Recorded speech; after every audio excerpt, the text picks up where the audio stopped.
यहाँ से स्टार्ट करेंगे। डेली का टारगेट यहाँ पर जो है यूपीएससी प्रीलिम्स 2026 के लिए भी यहाँ पर एग्जाम होना है जो उसके लिए। यहाँ से देखो डे नंबर इसका 55 है, ठीक है। और इससे हम लोग यहाँ पर 75 डेज तक टारगेट पूरे कवर करेंगे, राइट।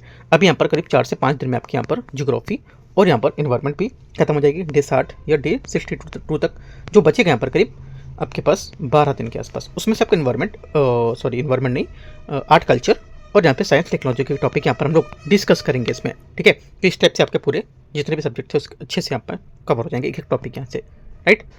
तो स्टार्ट करते हैं, यहाँ से देखते हैं ज्योग्राफी और एनवायरनमेंट के आज के टॉपिक में यहाँ पर क्या करना है कवर आपको। कल तो मैंने ज़्यादा टॉपिक आपको दे दिए थे, ठीक है। आज आपको जो भी टॉपिक यहाँ पर नीड हो तो आप मुझे बोलना। आज मैंने टॉपिक आपको नहीं दिया, लेकिन आपको नहीं जो मिलेंगे तो बताना, मैं आपको प्रोवाइड करा दूंगा, ठीक है। तो यहाँ से देखो वन्यजीव संरक्षण अधिनियम 1972 के बारे में, इसकी एक एक चीज़ जैसे कि अनुसूचियाँ ऐसी क्या होती हैं, ठीक है। इसमें संरक्षित क्षेत्र क्या होंगे, कौन कौन इसके अंदर का आता है। मान लो क्वेश्चन बहुत बार ऐसे पूछ लेता है कि इनमें से कौन से जो है वो संरक्षित क्षेत्र में शामिल नहीं है, ठीक है, ऐसा पूछ लेता है। तो क्या करोगे, संरक्षित क्षेत्र में कौन शामिल है, वन्यजीव आता है, संरक्षण रिजर्व आते हैं, है ना, नेशनल। तो यूपी पीसीएस क्वेश्चन यहीं से पूछ सकता है, इसके सिलेबस से ही पूछ सकता है, पूछा भी कई बार, ठीक है। तो ये यहाँ से कर सकते हो कवर, राइट। तो स्टेप से देखो पीसीएस का और यूपीएससी का दोनों एक साथ अपना तैयारी करते हो, चलो कुछ अलग नहीं होता है, सिलेबस सब पूरा सेम है, ठीक है। तो एक बार ऐसे पढ़ो कि हमारा हर काम हर एग्जाम में काम आ जाए आपके, जैसे स्टेट पीसीएस है, यूपीएससी तो आप दे ही रहे हो, है ना, वैसा। आगे यहाँ पर इसमें केंद्रीय चिड़ियाघर प्राधिकरण, ठीक है, बाघ और जो अनलुप्त प्रजातियाँ हैं उसके बारे में यहाँ पर दे रखा है। एनटीसी की भूमिका क्या होती है इसके बारे में दे रखे हैं, ठीक है। केंद्रीय चिड़ियाघर जो प्राधिकरण है ये भी दोनों न्यूज़ में थे, ये दोनों केंद्रीय चिड़ियाघर और बाघ जो लुप्त प्रजाति है ना, ये दोनों न्यूज़ में थे। तो अच्छे से यहाँ पर टॉपिक को कवर करना है, कोई भी टॉपिक यहाँ पर छोड़ना नहीं है, ठीक है। आगे यहाँ पर इसमें करंट अपडेट में जैसे कि 2022 का संशोधन अधिनियम, सिटीज अंतर्राष्ट्रीय व्यापार सम्मेलन के प्रावधान को लागू करना और अनुसूची का युक्तिकरण करना। आक्रामक विदेशी प्रजातियां, सरकार को अब विदेशी प्रजातियों के आयात और व्यापार पर विनियमित करने का नया अधिकार मिल गया है, ठीक है। यहाँ से इसके बारे में देख सकते हो कि आक्रामक विदेशी प्रजातियों के बारे में, इनके अधिनियम के बारे में सिटीज़ के, ठीक है, दोनों हो गए। आगे पर्यावरण संरक्षण अधिनियम 1986 के बारे में दे रखा है यहाँ पर, इसको जो देख सकते हो कि यहाँ पर कौन कौन है, जैसे कि इसके सब टॉपिक क्या क्या आएंगे इसके में, ठीक है। सब टॉपिक में पर्यावरण प्रभाव आकलन, EIA एनवायरमेंट जो यहाँ पर फैसिलिटी है, ठीक है, उसके बारे में असेसमेंट फैसिलिटी जो इसके बारे में यहाँ पर दे रखा है। और उसके बाद तटीय विनियमन क्षेत्र जो होता है CRZ, इसके बारे में यहाँ पर क्या यहाँ पर रोक लगा था, क्या नियम इसके होते हैं। इको सेंसिटिव जोन क्या होते हैं उसके बारे में पढ़ना है। प्रदूषक मानक क्या होते हैं इसके बारे में पढ़ना है। तो एक एक चीज़ यहाँ पर सब टॉपिक के अंदर पढ़ते जाने हैं।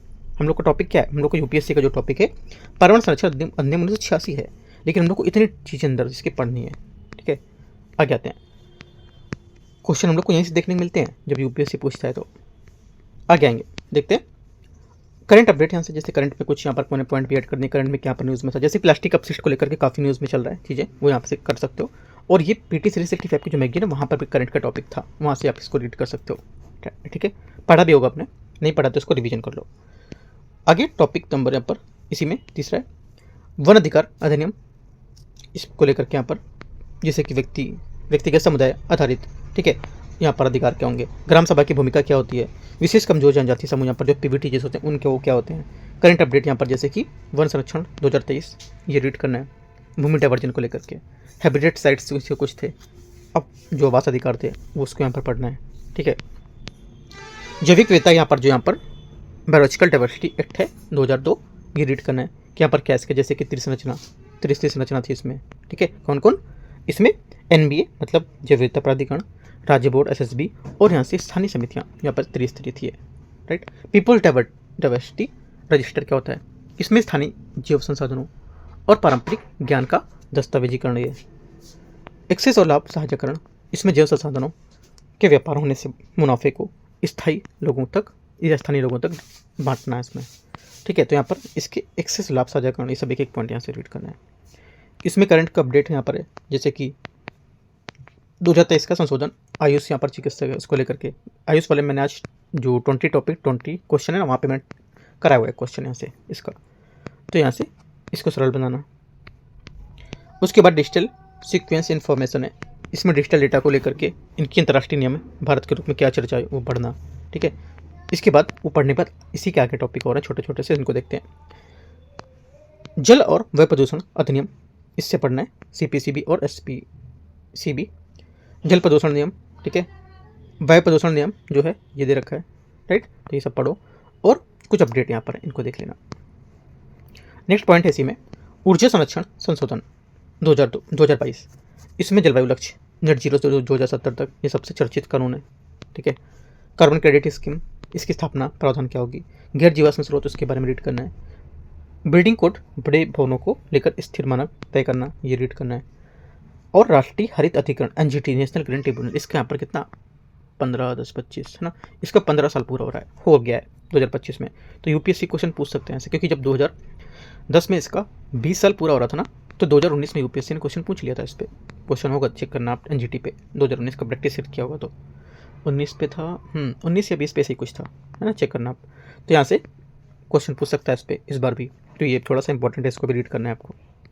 आगे आते हैं, ये क्या सिद्धांत पर काम करता है, क्या यहाँ पर न्याय है, कैसे काम करेगा, क्या इसकी शक्तियाँ होती हैं, ठीक है, वो सब पढ़ सकते हो। अपशिष्ट प्रबंधन नियम, वेस्ट मैनेजमेंट रूल्स यहाँ पर क्या होते हैं इसके।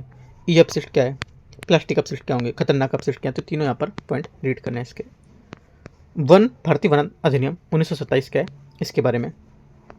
वर्गीकरण क्या होगा, इसके चर्चा में क्यों है, तुलनात्मक चार्ट यहाँ पर पूरी बता रखी है मैंने, ये सब देख सकते हो।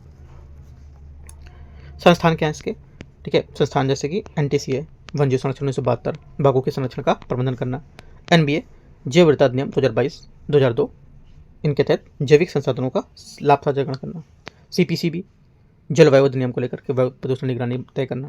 बीई, जो ऊर्जा संरक्षण, उसको लेकर के मुख्य कारण के दक्षता लागू करना। तो ये सब पॉइंट आप देख सकते हो इसके, ठीक है।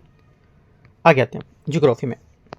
ज्योग्राफी में क्या करना है, ज्योग्राफी में महासागरीय तापमान से रीड करना है आपको। तापमान प्रभावित करने वाले कारक क्या होते हैं, अक्षांश, है ना, और थल और जल का जो असमान वितरण है, प्रचलित पवनें, महासागरीय धाराएं, तापमान का वितरण कैसा होता है, क्षैतिज वितरण, लंबवत वितरण और थर्मोक्लाइन। तो तीनों बातें यहाँ पर इसके बारे में देखना है। साथ में महासागरीय लवणता क्या होती है, सैलिनिटी, ओशन वाटर क्या होती है इसकी, क्या इसके मुख्य स्रोत हैं, क्या इसके प्रमुख लवण होंगे, इसके प्रभावित करने वाले कुछ कारक कौन कौन से हैं, वाष्पीकरण, नदियों का ताजे जल का आगमन, बर्फ का जमना पिघलना, ठीक है, ये सब पॉइंट यहाँ पर रीड करो आप। इसमें जो टॉपिक आपको यहाँ से नहीं मिलेंगे वो मैं बताना टेलीग्राम पे, तो मैं आपको टॉपिक यहाँ से पीडीएफ बनाकर शेयर कर दूंगा, जैसे मैंने कल आपको दिया था टॉपिक। कल मैंने काफ़ी ज़्यादा टॉपिक आपको शेयर किया था, नहीं आपने देखा है तो जाके उसको देख के रीड करो, बहुत अच्छे इंपॉर्टेंट यहाँ पर टॉपिक दिए थे मैंने कल। आगे यहाँ पर महत्वपूर्ण कुछ शब्दावली हैं, शॉर्ट यहाँ पर टॉपिक्स हैं।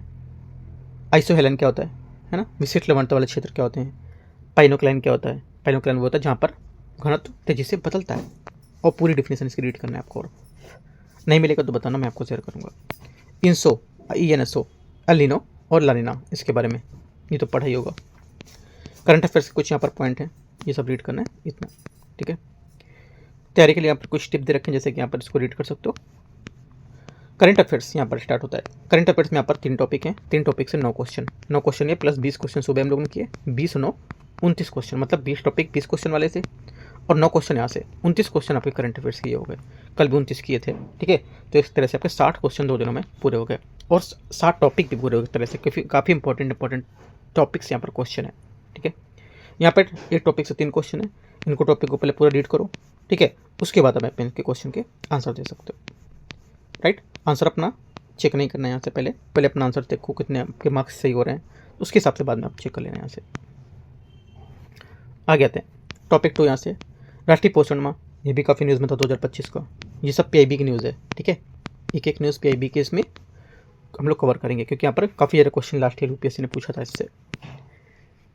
यहाँ से ये देखते हैं, ठीक है। उसके बाद आगे आते हैं टॉपिक 3 है, आयुर्वेद दिवस को लेकर के ये यहाँ पर है, तो इसको पूरा रीड करो, पूरा एक पॉइंट, और उसके बाद फिर अपने इसी की 3 क्वेश्चन को सॉल्व करो, ठीक है। क्वेश्चन देखो, ज़्यादा से ज़्यादा क्वेश्चन इसके पढ़ने के बाद आप टॉपिक करो तो क्वेश्चन सही होने चाहिए। 9 में कितने मार्क्स आते हैं आप बता सकते हो, 8 7 6 5 जितनी भी आते हैं बता सकते हो, ठीक है। और जो सुबह मैंने 20 क्वेश्चन कराए उसमें बता सकते हो 20 में कितने मार्क्स आपके आए हैं यहाँ पर, राइट।